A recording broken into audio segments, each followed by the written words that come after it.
రాజకీయ చాణక్యుడని పేరు. ఆయన రాజకీయాల్ని రాజకీయంగానే చేస్తారు. ఎక్కడ తగ్గాలో కాదు, ఎక్కడ నెగ్గాలో కూడా కారు బాస్కి వెనతో పెట్టిన విద్య. ప్రజల పల్స్ని పసిగట్టే బీఆర్ఎస్ అధినేత అందుకు తగిన ఇంజెక్షన్ కూడా ఎలా ఇవ్వాలో తెలుసు. కారుకి పెట్రోల్ తగ్గుతున్న సమయంలో సరైన స్కీమ్తో ఎంట్రీ ఇచ్చేస్తారు. ఇప్పుడు 2023లో అదే జరుగుతుందట. గులాబీ సర్కార్పై మైనస్ని ఒకే ఒక్క స్కీమ్తో గ్రాఫ్ పెంచే పనిలో ఉన్నారని విశ్లేషకులు చెబుతున్నారు. ఆ ప్రకటన వస్తే ప్రతిపక్షాలకు పవర్ పంచ్ తప్పదట. ఇంతకీ బీఆర్ఎస్ అధినేత పెట్టనున్న స్కీమ్ ఏంటి?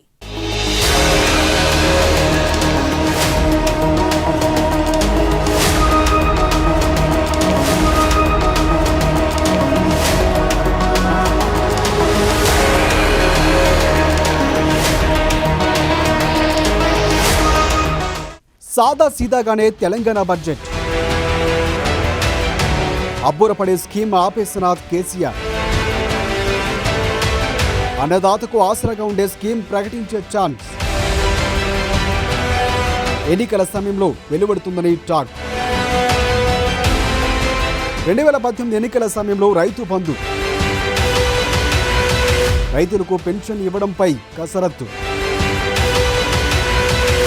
అసెంబ్లీ ఎన్నికలకు 8 నెలల సమయం.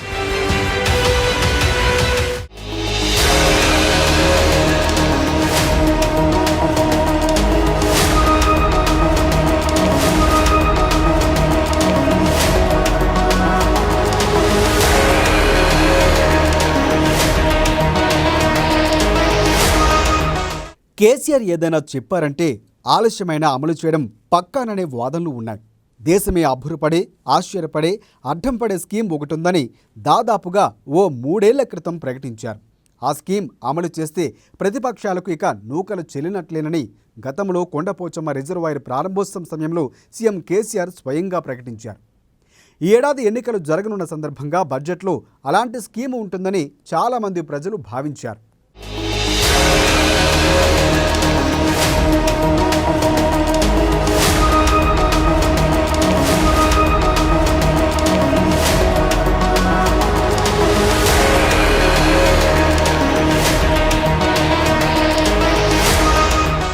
బడ్జెట్పై ఎన్నో ఆశలు పెట్టుకుంటే సాదా సీదాగానే మంత్రి హరీష్ రావు బడ్జెట్ ప్రవేశపెట్టారు. మరి షాకింగ్ స్కీమ్ ఎప్పుడనే ఆశలు అందరిలో మొదలయ్యాయి. ఆ స్కీమ్ ఎలా ఉండనుంది, ఎవరికి సంబంధించిందనే చర్చలు కూడా జరుగుతున్నాయి. రాష్ట్ర పరిధి దాటి జాతీయ స్థాయికి పార్టీని విస్తరింపజేస్తున్న కేసీఆర్ ఆప్ కీ బార్ కిసాన్ సర్కార్ అనే నినాదాన్ని గట్టిగానే వల్లిస్తున్నారు. ఇలాంటి పరిస్థితుల్లో అబ్బురపడే స్కీమ్ రైతాంగానికి, వ్యవసాయానికి సంబంధించినదే అయి ఉంటుందనే ఊహాగానాలు వినిపిస్తున్నాయి. సరిగ్గా ఎన్నికల సమయంలో పథకాన్ని ప్రకటించాలన్న ఆలోచన ఉండవచ్చని, అందుకే తాజా బడ్జెట్లో దీని ప్రస్తావన లేదనే సంకేతాలు పార్టీ వర్గాల నుంచి ఇప్పుడు వ్యక్తమవుతున్నాయి.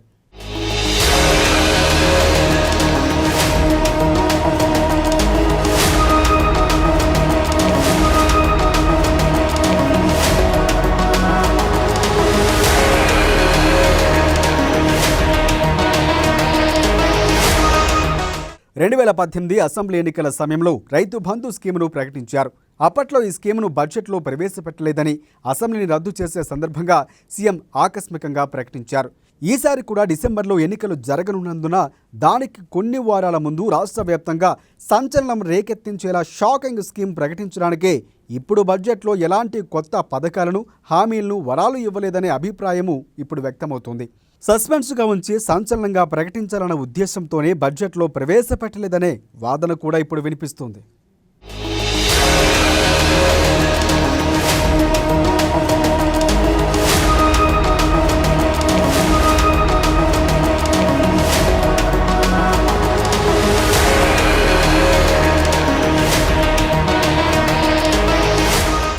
మొదటి టర్మ్లో కేసీఆర్ రైతులందరికీ ఉచితంగా యూరియా, ఎరువులు తదితరాలు ఇవ్వనున్నట్లు ప్రకటించారు.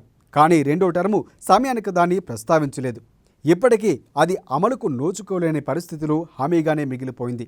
ఆ స్కీమ్ కారణంగా ప్రభుత్వానికి పెద్దగా ఆర్థిక భారమేమీ పడదని, 25 లక్షల టన్నులకు ఉచితంగా ఇవ్వడానికి ఇబ్బంది కూడా ఏమీ లేదని పేర్కొన్నారు.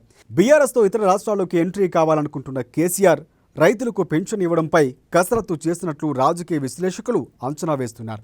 తెలంగాణలో దీన్ని అమలు చేసి అన్ని రాష్ట్రాల్లో విస్తృతంగా ప్రచారం చేయాలనే ఆలోచనతో ఆయన ఉన్నట్లు సమాచారం అందుతోంది. దళిత జాతి బిడ్డలు ఎవరి కోసం వివక్ష అనుభవించాలి, ఎన్నేళ్ళు అనుభవించాలి? అందుకే పుట్టింది తెలంగాణలో దళిత బంధు పథకం. ఖచ్చితంగా అంబేద్కర్ గారి బాటలో, కన్సీరామ్ గారు చూపించిన బాటలో దళిత జాతి పైకి వచ్చి తీరాలి. భారత దళిత జాతికి నేను పిలిపిస్తా ఉన్నా. తెలంగాణ దళిత బంధు పథకాన్ని సంవత్సరానికి 25 లక్షల కుటుంబాల చొప్పున భారతదేశమంతా అమలు చేయాలని బీఆర్ఎస్ డిమాండ్ చేస్తూ ఉంది. మీరు చేయకపోతే మేం చేసి చూపెడతామనుకుంటే మనవి చేస్తూ ఉన్నా. ఇప్పటికే రైతుల సంక్షేమం కోసం రైతు బంధు, రైతు బీమా, నీటి తీరువ రద్దు, అలాగే 24 గంటలు ఉచితంగా వ్యవసాయ విద్యుత్తు తదితరాలు తెలంగాణ అమలు చేస్తుందని, ఇతర రాష్ట్రాలకు ఆదర్శంగా ఉండదని పలు సందర్భాల్లో ముఖ్యమంత్రి కామెంట్ చేశారు. సరిగ్గా ఎన్నికల సమయానికి రైతులకు పెన్షన్ లాంటి పథకాన్ని ప్రకటించి వెంటనే అమల్లోకి తెచ్చే ఆలోచన ఉన్నట్లు చర్చలు జరుగుతున్నాయి.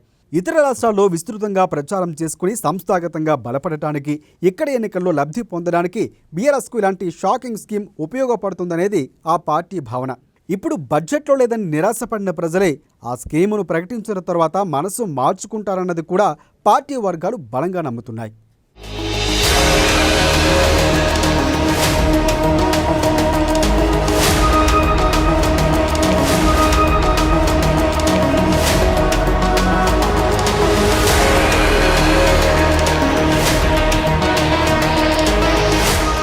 అసెంబ్లీ ఎన్నికలకు దాదాపుగా 8 నెలల సమయం ఉంది. ఇప్పుడే బడ్జెట్లో ఈ స్కీమ్ పెడితే అప్పటి వరకు ఇది పాత స్కీమ్ అయిపోతుందని ప్రజలు మరిచిపోతారనే వాదనలు వినిపిస్తున్నాయి.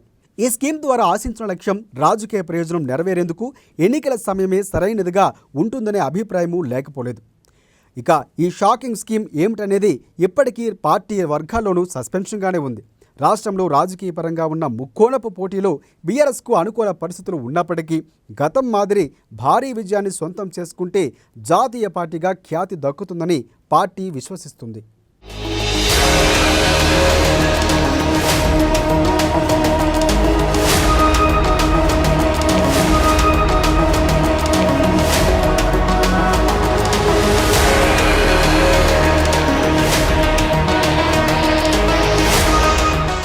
అలాంటి విజయం కోసం ఎన్నికల సందర్భంగానే సరికొత్త స్కీమ్ను ప్రకటించడానికి పార్టీ ఆసక్తి చూపిస్తున్నట్లు సమాచారం అందుతోంది.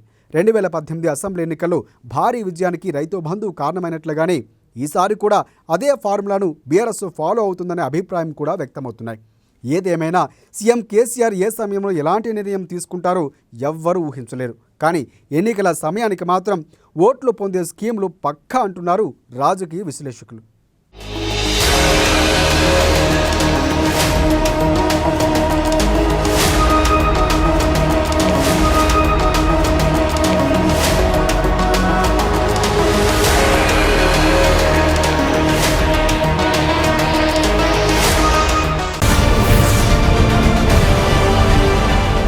ఇది రోజు బర్నింగ్ పాలిటిక్స్. మరిన్ని రాజకీయ విషయాలు రేపటి బర్నింగ్ పాలిటిక్స్ లో చూద్దాం. అప్పటి వరకు చూస్తూనే ఉండండి అమ్మా న్యూస్.